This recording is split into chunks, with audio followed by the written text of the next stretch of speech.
ಬಾಗಲಕೋಟೆ ಜಿಲ್ಲೆಯ ಬಾದಾಮಿ ತಾಲೂಕಿನ ಸುಕ್ಷೇತ್ರ ಶಿವಯೋಗ ಮಂದಿರ ಇದು. ಹೆಸರಾಂತ ಮಠಾಧೀಶರನ್ನು ನಾಡಿಗೆ ನೀಡಿದ ಸುಕ್ಷೇತ್ರ.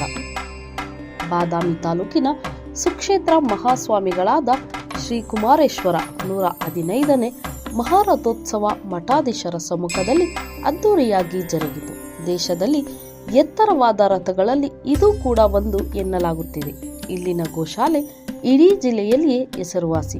ಮಲಪ್ರಭಾ ನದಿ ದಂಡೆಯ ಮೇಲೆ ಇರುವ ಶಿವಯೋಗ ಮಂದಿರ ಸುಕ್ಷೇತ್ರದ ಕುಮಾರೇಶ್ವರರ ರಥೋತ್ಸವದ ಜರುಗುವ ತೇರಿಗೆ ಉತ್ಪತ್ತಿ ಬಾಳೆಹಣ್ಣು, ನಿಂಬೆಹಣ್ಣು ಇವುಗಳನ್ನು ತೇರಿಗೆ ಎಸೆಯುವಂತಿಲ್ಲ.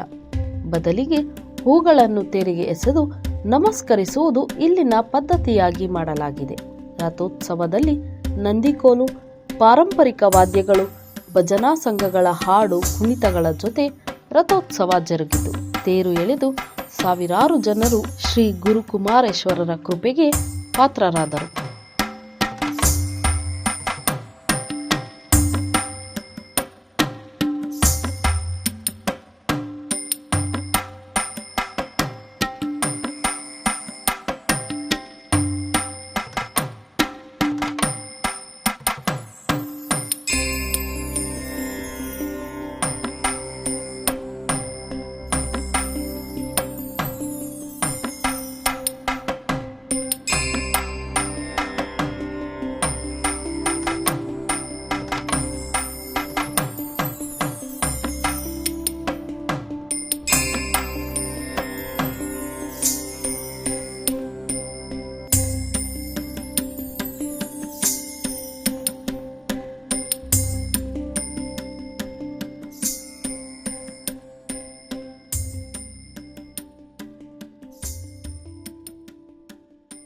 ವರದಿ ರಾಜೇಶ್ ಎಸ್ ದೇಸಾಯಿ, ಬಾಗಲಕೋಟೆ.